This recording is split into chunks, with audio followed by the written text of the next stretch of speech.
రాంబాబు గోసాల గారిని మాట్లాడవలసిందిగా రిక్వెస్ట్ చేస్తున్నాం. అందరికీ నమస్కారం. ట్రైలర్ నచ్చిందా మీకు?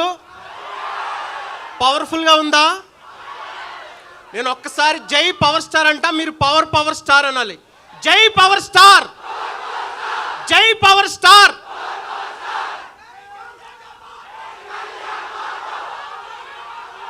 Thank you. ఈ సినిమాలో అసుర హననం పాట మీకు నచ్చిందిగా అనుకుంటున్నాను. అందరికీ పొగరు విడని మదగజం, అదిరి బెదిరే ముజ్జగం, గురిని గెలుచు అంబకం, పదునుగున్న అంకుశం, భరతమాత నుదుటి రాత మార్చు ధీమసం. అదే పవన్ కళ్యాణ్ గారు అంటే.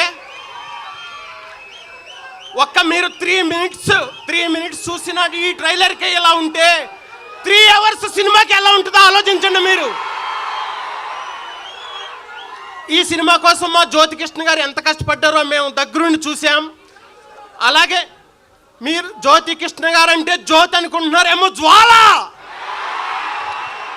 ఈ సినిమా తర్వాత ఆయన ఏంటో మీకు అర్థమవుతుంది. అలాగే మా ఏఎం రత్నం గారు మన భారతదేశంలో ఎన్నో గొప్ప సినిమాలు అందించిన లెజెండరీ ప్రొడ్యూసర్. 5 ఇయర్స్ కష్టపడి ఎంతో క్వాలిటీతో పవర్ స్టార్ పవన్ కళ్యాణ్ గారు ఇది వరకు ఎప్పుడూ పోషించని పాత్రని ఎప్పుడూ ఎన్నుకొని, నేపథ్యాన్ని ఎన్నుకుని ఇంత బాగా ఇంత మంచి సినిమాని మీ ముందుకు తీసుకొస్తున్నారు. ఆయనకి మనం అందరం రుణపడి ఉండాలి. ఆ రుణం తీర్చుకోవాలంటే ఈ సినిమా పెద్ద బ్లాక్ బస్టర్ అవ్వాలి. దాన్ని మీరు చేయాలి. అలాగే కీరవాణి గారి మ్యూజిక్, మీరు ఇప్పటికే 4 పాటలు విన్నారు. 4 పాటలు నేల నలుచెరుగులా ఉర్రూతలు ఊగిస్తున్నాయి.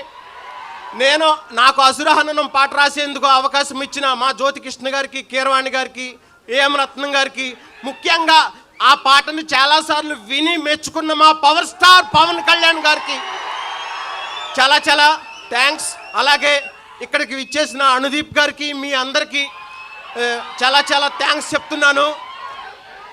పవర్ స్టార్ అంటే పోరాటం ప్లస్ పౌరుషం, ఈ 2 కలిపితే హరిహర వీరమల్లు. జై Harihara Veeramallu. Thank you very much. Nidhi గారు గురించి మర్చిపోయాను. ఆవిడ చాలా బాగున్నారు. ఈ సినిమాలో ఆమెకి చాలా బిగ్గెస్ట్ హిట్ అవుతుంది. ఈ సినిమా చాలా పేరు వస్తుంది. Thank you very much. Thank you so much Rambabu Gosala గారు. ఎస్, అండ్ ఇప్పుడు మా బ్యూటిఫుల్, మా గార్జియస్